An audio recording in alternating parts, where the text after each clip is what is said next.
Halo, Bapak Guru Hebat, berjumpa kembali bersama saya Junaidi Junaid dalam acara Junaidi Berbagi.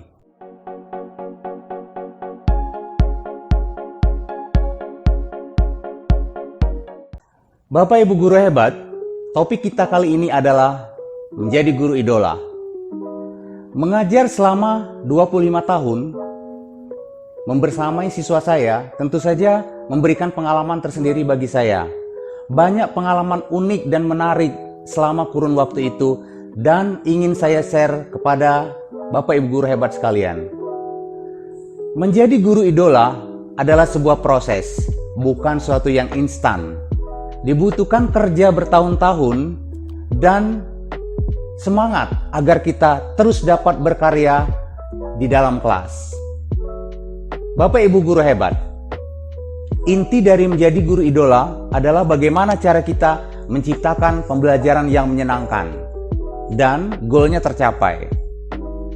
Jadi keduanya harus selaras dan berjalan dengan baik, yaitu bagaimana kita menciptakan pelajaran yang menyenangkan namun goalnya tetap tercapai. Jangan sampai siswa itu pintar, misalnya dia belajar bahasa Inggris, matematik, atau belajar bahasa Indonesia. Siswa merasa senang, dia pintar karena misalnya gurunya sangat strict dalam mengajar. Tetapi tidak ada unsur-unsur yang menyenangkan dalam pembelajaran, sehingga siswa merasa tidak senang. Nah, di sini dibutuhkan emotional touching. Jadi siswa pintar, tapi juga pembelajaran menyenangkan. Begitupun sebaliknya, jika misalnya pembelajaran itu dikemas dengan semenarik mungkin, menyenangkan, tetapi tidak ada goalnya atau pembelajaran tidak tercapai. Untuk apa juga? Seperti kita tahu, ketika kita memasak makanan, maka kita akan menghasilkan makanan yang produknya berkualitas dan lezat ketika kita mengerjakannya dengan senang, dengan tersenyum, dengan bahagia. Begitu juga ketika kita bernyanyi, ada feel, ada rasa, ada taste yang didapat. Nah, ini akan menjadi tolak ukur berhasil tidaknya kita menjadi guru idola. Bapak Ibu Guru Hebat, pada kesempatan ini sebetulnya ada beberapa step yang bisa kita lakukan dalam suatu proses pembelajaran. Namun kita akan memulai dengan step pertama, yaitu bagaimana menjadi guru idola itu sendiri dengan menciptakan pembelajaran yang menarik, dimulai dengan step opening atau pembukaan pada saat mengajar. Ya, tentu saja awal dari pembelajaran itu sangat penting.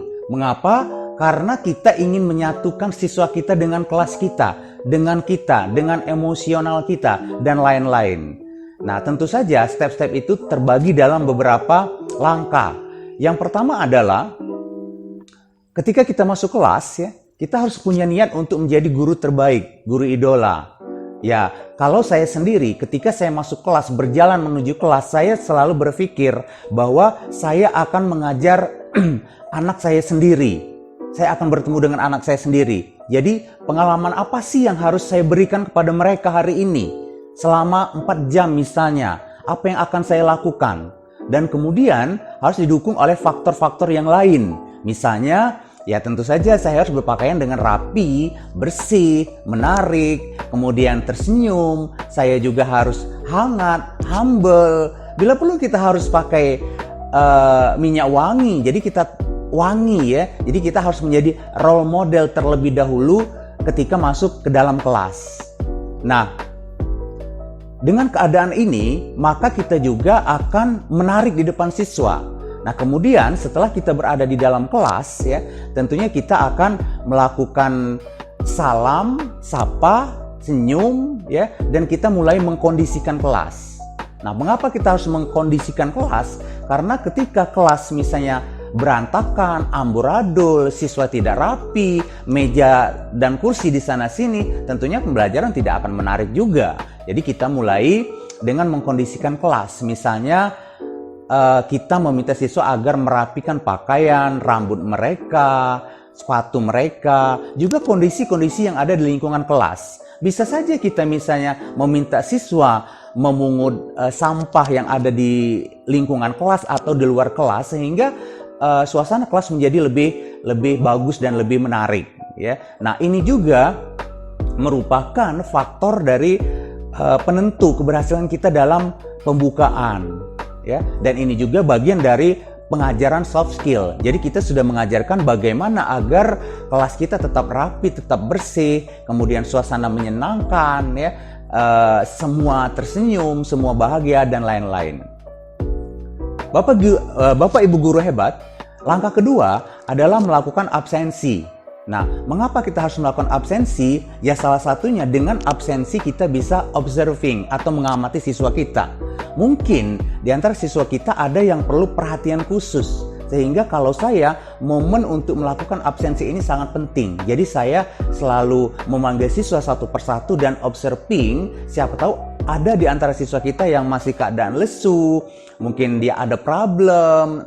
Kita bisa melihat ini dari tatapan matanya, dari gesturnya, dan lain-lain. Ya tentu saja dengan mengamati secara seksama, maka kita akan bisa memberikan atensi khusus, ya. Misalnya ketika ada siswa yang masih tidur, masih bermimpi, ya kita mungkin perlu candaan sedikit atau humor, ya. Kita tahu bahwa ketika kita melakukan presentasi atau pengajaran, bahwa humor itu adalah sebuah aset penting bagi seorang guru. Mengapa? Karena kita bisa menarik siswa kita engage kepada kita, bahwa mereka akan menyatu dengan kita dalam suatu proses belajar tadi.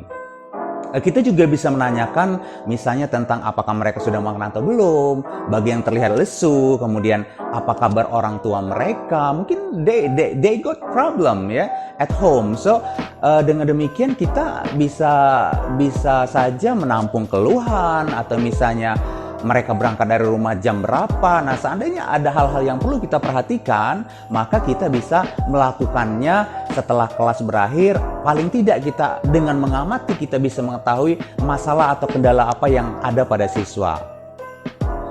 Berikutnya, Bapak Ibu guru hebat, ya, tentu saja kita harus apersepsi, ya. Nah, kita apersepsi bisa kita lakukan kita dengan menanyakan topik pembelajaran sebelumnya. Misalnya, kalau dalam bahasa Inggris sebelumnya kita sudah belajar greeting.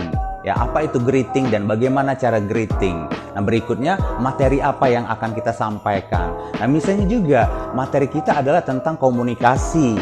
Misalnya kita menanyakan topik sebelum dari komunikasi, etika komunikasi kantor itu misalnya materi apa? Nah, kita bisa menanyakan terlebih dahulu, misalnya dengan membuka video, menyampaikan, memberikan video tentang komunikasi. Misalnya kita bisa menampilkan video tentang Helmi Yahya atau Deddy Corbuzier yang sedang berbicara bagaimana bahwa orang-orang hebat seperti mereka yang sukses dalam kehidupannya karena mereka pintar berkomunikasi. Nah, ini sangat penting agar siswa mulai terbuka hatinya untuk mengikuti pelajaran.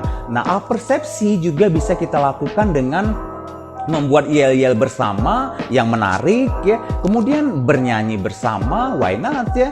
Saya pernah menemukan siswa yang ketika saya masuk ada gitar di samping kursinya, lalu saya tanya, bisa main gitar ya, nak? Iya Pak. Lalu saya bilang, kenapa kita tidak main gitar dulu sambil bernyanyi? Nah, di sini kita sangat penting untuk mengcover kita mengeluarkan semua kemampuan siswa di dalam kelas, ya, agar mereka nyambung sama kita. Jadi mereka tidak lagi bermimpi, ya. Nah, kita juga bisa menceritakan sesuatu, menginspirasi dan lain-lain ketika melakukan apersepsi ini. Ini sangat penting. Nah, setelah apersepsi yang sudah kita lakukan dengan baik, dengan sistematis, dengan terencana, ya, kita bisa memberikan motivasi. Yang motivasi berupa video-video misalnya, ya, atau cerita singkat, ya. Misalnya kalau tema kita adalah topik kita pada hari ini misalnya tentang etika komunikasi kantor, misalnya bagaimana cara berkomunikasi. Nah, kita harus memberikan video misalnya tentang, ya seperti tadi, ya, Helmi Yahya, Deddy Corbuzier, atau misalnya Vicky Naki yang jago berkomunikasi. Nah, motivasi ini adalah untuk membangun alasan agar siswa mau belajar, mereka tertarik dengan pelajaran kita. Mereka harus tahu alasan apa yang menyebabkan mereka datang ke kelas ini, ke kelas saya. Mereka akan belajar komunikasi. Apa gunanya sih bagi hidup mereka? Untuk apa mereka belajar? Kalau tidak ada gunanya belajar, ya mereka tidak kita sampaikan motivasi belajar, ya mereka tidak akan suka belajar. Nah, ini yang sering terjadi. Kita kadang-kadang ujuk-ujuk langsung masuk ke materi etika komunikasi kantor, sementara mereka tidak tahu apa guna pembelajaran tersebut. Nah, misalnya juga ketika kita membahas topik bahasa Inggris, misalnya topik hari ini adalah greetings, ya. Nah, kita harus explain, ya, what is the function, what is the goals, ya, daripada menggunakan greetings atau berbahasa Inggris ini. Jadi misalnya kita bisa menyampaikan bahwa kalau kita bisa greeting bahasa Inggris, maka kita ketika bertemu dengan orang asing, kita bisa say hello, say something, atau why not, misalnya suatu hari kita berkunjung ke kota-kota wisata seperti Bali, Singapura, atau misalnya Danau Toba, atau misalnya Palembang, kita ketemu dengan orang asing, maka kita tentu saja akan bisa berkomunikasi, dan ini akan membangun keinginan siswa untuk belajar. Nah, Bapak Ibu guru hebat, selain motivasi dan persepsi, kita juga bisa membangun sebuah komitmen bersama. Jadi jangan sampai kita menciptakan misalnya punishment tanpa sepengetahuan siswa. Misalnya kita membangun komitmen bersama. Baiklah, misalnya anak-anak ketika kita nanti ada yang terlambat, misalnya kira-kira pembinaan yang bagaimana kalau ada yang telat datang ke kelas, apa yang akan dilakukan.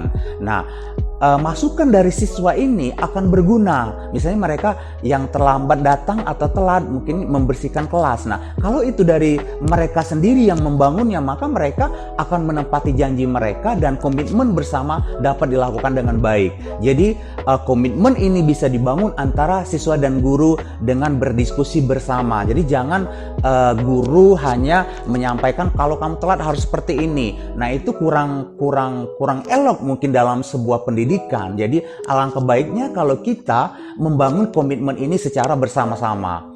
Nah, berikutnya setelah motivasi, kita harus menyampaikan cakupan materi sesuai rencana. Jadi cakupan materi yang akan kita pelajari hari ini itu apa saja poin-poinnya. Misalnya etika komunikasi kantor atau greeting dalam bahasa Inggris. Topik apa, rencana apa yang akan kita sampaikan. Mungkin topiknya kecil tapi cakupannya luas dan sebaliknya. Jadi kita bisa menyampaikan cakupan yang luas agar goal yang kita rencanakan itu tercapai dengan baik. Bapak Ibu guru hebat, setelah kita menyampaikan cakupan materi, kita juga harus menyampaikan teknik penilaian. Nah, ini sangat penting. Mengapa? Karena agar ketika kita memberikan pelajaran, ketika proses learning proses itu ada goal yang dicapai, tidak keluar dari yang kita rencanakan. Jadi ada soft skill dan hard skill yang bisa kita nilai, yang bisa kita evaluasi. Misalnya ketika pembelajaran, ya, kita mengatakan kepada siswa kita bahwa kita akan menilai bagaimana soft skill mereka, sikap mereka selama belajar, apakah mereka memperhatikan kita, bagaimana keaktifan mereka di dalam kelas, bagaimana kontribusi mereka, apakah mereka mau bertanya atau tidak, juga hard skill-nya, keterampilan apa yang mereka peroleh hari ini, saat ini, dan lain-lain. Jadi hard skill dan soft skill penilaiannya harus kita sampaikan sehingga siswa merasa terpacu untuk mengikuti kelas secara overall, mereka bisa mengikuti kelas secara keseluruhan dari awal sampai akhir. Bapak Ibu guru hebat, saya sendiri sebagai guru, karena saya sudah 25 tahun mengajar, saya pernah sedikit mengamati bahwa ketika siswa belajar lalu saya menyampaikan teknik penilaian saya tentang soft skill dan hard skill, dan ketika di dalam kelas itu saya menilai, misalnya saya langsung ketik di laptop saya dan saya bisa sampaikan kepada siswa, oh si Andi nilainya hari ini soft skillnya 90, kemudian misalnya Budi nilainya 85. Nah, mereka akan terpacu. Ada juga misalnya dengan mencontreng, ya, siswa-siswa yang sudah berkelakuan baik hari itu atau bersikap baik, kita contreng. Misalnya mereka membantu temannya yang lain, kita berikan contreng untuk sikap yang positif. Nah, hal ini akan mempengaruhi atau memacu siswa-siswa yang lain untuk berbuat yang sama, sehingga soft skill dan hard skill yang kita inginkan pada saat kita mengajar itu tercapai dengan baik dan positif. Bapak Ibu guru hebat, berikutnya setelah kita memberikan motivasi, persepsi, dan menyampaikan cakupan pembelajaran serta teknik penilaian kita di kelas, maka kita sekarang bisa masuk ke topik atau ide atau pembelajaran yang akan kita laksanakan. Nah, di sini siswa sudah siap berkolaborasi dengan kelas kita, siap untuk menerima pelajaran dan dalam keadaan bahagia atau senang untuk menerima pelajaran. Itu yang paling penting. Jadi untuk menjadi guru idola, kita mulai dari step awal, yaitu bagaimana melakukan opening yang baik. Demikianlah step 1, memulai pelajaran. Jangan lupa subscribe, karena berikut saya akan menyampaikan dan membahas tentang topik yang lainnya yang berhubungan dengan bagaimana menjadi guru idola. Sampai jumpa, Guru Hebat Indonesia.